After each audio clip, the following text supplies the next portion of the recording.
Bom, eu não conheci Jorge Sena pessoalmente. Quando ele morreu, eu tinha 10 anos de idade. Mas ao longo do tempo, ao longo de 25 anos, porque faz 25 anos que eu entrei em contato com a obra de Jorge Sena, eu passei a me sentir e me sinto uma espécie de elo numa cadeia de pessoas que começa com ele.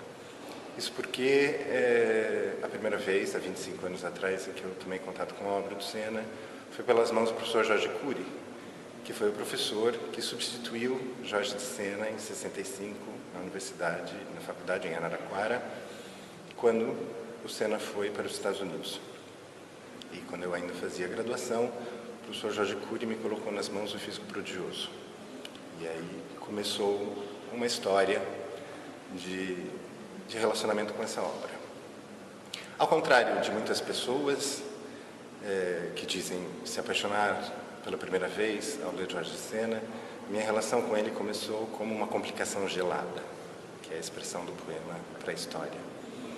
Eu li o Físico Prodigioso pela metade e parei, porque aquilo mexia de tal forma comigo e com coisas sombrias de mim que eu não pude continuar a leitura. Só voltei depois, também porque, ao mesmo tempo que me incomodava, me instigava e me instiga até hoje. Desenvolvi um mestrado sobre o físico prodigioso, depois, nesse percurso, li Os Sinais de Fogo, passei pela mesma complicação gelada, parei a leitura, porque o que de mim há de sombrio aquele romance despertava, precisei reler e vencer uma disputa com ele e sair vencido ao escrever uma tese de doutorado. Mas, por outro lado, esse percurso também foi criando um outro tipo de relação, porque afinal eu estudava na cidade em que Jorge Sena morou, criei vínculos afetivos com pessoas estudiosas de Jorge Sena, criei vínculos afetivos com Dona Messi de Sena, em cuja casa tive o prazer de permanecer por um mês, em 2000.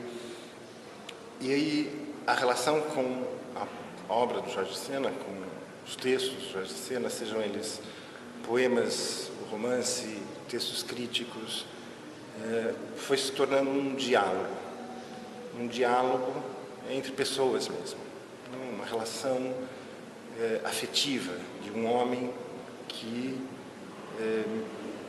me mandava uma mensagem, no sentido mais nobre da mensagem, e que cabia a mim decodificar essa mensagem. E o decodificar essa mensagem passava por ler os seus textos, por conhecer as pessoas, por saber sobre o seu percurso humano, sobre a sua experiência. Portanto, acompanhei esse percurso nos lugares de Araraquara, por onde ele passou, o prédio antigo da Faculdade de Letras, a casa em que ele morou em Araraquara, o arquivo morto da Faculdade de Letras, que se tornou hoje a Unesp, e colhi parte da história da vida do Jorge Sena, da vida profissional do Jorge Sena no Brasil, nesse arquivo, uma série de documentos sobre isso. Pesquisei os arquivos na casa dele e ele foi se tornando uma espécie de amigo de texto, um amigo de palavras. E assim é até hoje.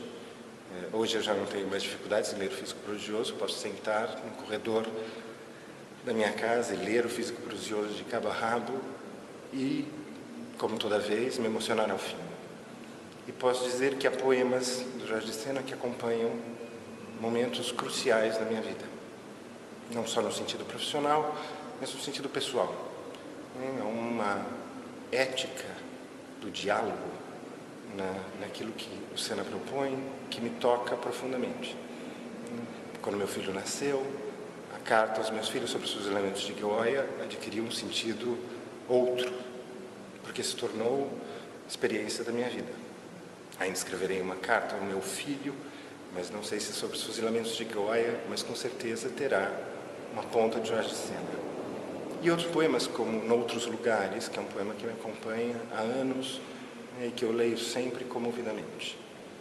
E eu acho que Jorge Sena cumpre esse papel de grande poeta, não só por aquilo que fez para a língua portuguesa, por aquilo que fez para a cultura portuguesa, mas por aquilo que propôs, né, como dignidade humana. E essa proposição de dignidade humana que a obra do Jorge Sena tem, acredito, vai me emocionar por muito tempo.